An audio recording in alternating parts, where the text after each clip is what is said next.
د سهار 8 بجې او 15 دقیقې ولسمشر د چای غوښتنه وکړه، څه وچه ډوډۍ او لږ کوچ او مربا وروړل سول. سباناری وکړ او کار ته د تلو چمتووالی کوي.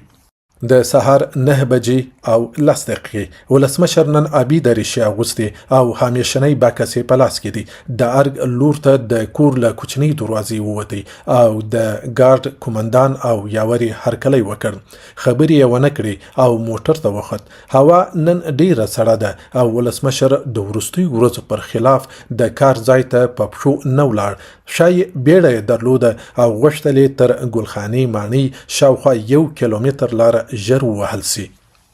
د سهار 9 بجې او 10 دقیقې ولسمشر د ماڼۍ په لومړي پوړ کې د کابینې د غونډې تالار ته ورغی او پر خپلې څوکۍ کښېنستی.